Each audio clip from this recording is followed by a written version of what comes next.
លោកដូណាល់ ត្រាំបាននិយាយថាលោកសមនឹងទទួលរង្វាន់ Nobel សន្តិភាពព្រោះលោកបានបញ្ចប់សង្គ្រាមចំនួន8 ប្រធានាធិបតីអាមេរិកលោកដូណាល់ ត្រាំបានលើកឡើងថាការបដិសេធគាត់មិនឲ្យទទួលរង្វាន់ Nobel សន្តិភាពនឹងជាការប្រមាថដល់សហរដ្ឋអាមេរិកលោកបានអះអាងថាលោកសមនឹងទទួលបានរង្វាន់នេះព្រោះលោកបានបញ្ចប់សង្គ្រាមដល់ទៅ8យោងតាមសារព័ត៌មាន RT ចេញផ្សាយនៅថ្ងៃទី1ខែតុលាឆ្នាំ2025បានឲ្យដឹងថាថ្លែងទៅកាន់មេដឹកកំពូលនៅទីក្រុងកាន់ទីកូរដ្ឋ Virginia កាលពីថ្ងៃអង្គារលោកដូណាល់ ត្រាំបាននិយាយថាលោកត្រូវបានគេមើលរំលងម្ដងហើយម្ដងទៀតសម្រាប់ពានរង្វាន់នេះទោះបីជាលោកជឿថាកំណត់ត្រារបស់លោកមានលក្ខណៈគ្រប់គ្រាន់សម្រាប់ពានរង្វាន់នេះក៏ដោយ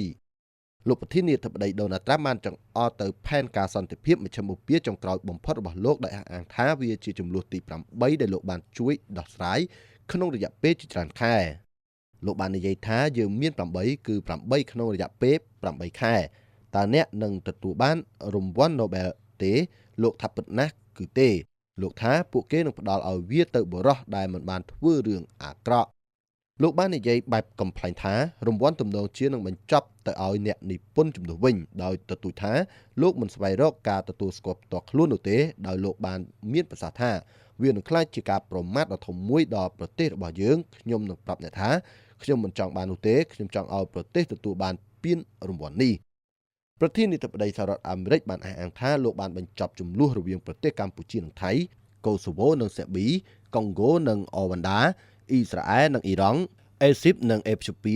អាមេនីនិងអាស៊ែបេសង់ក៏ដូចជារវាងប៉ាគីស្ថាននិងឥណ្ឌាផងដែរអនាគតរបស់លោកអ្នកកាន់តែភ្លឺស្វាងដោយសាកលវិទ្យាល័យ Bill Bright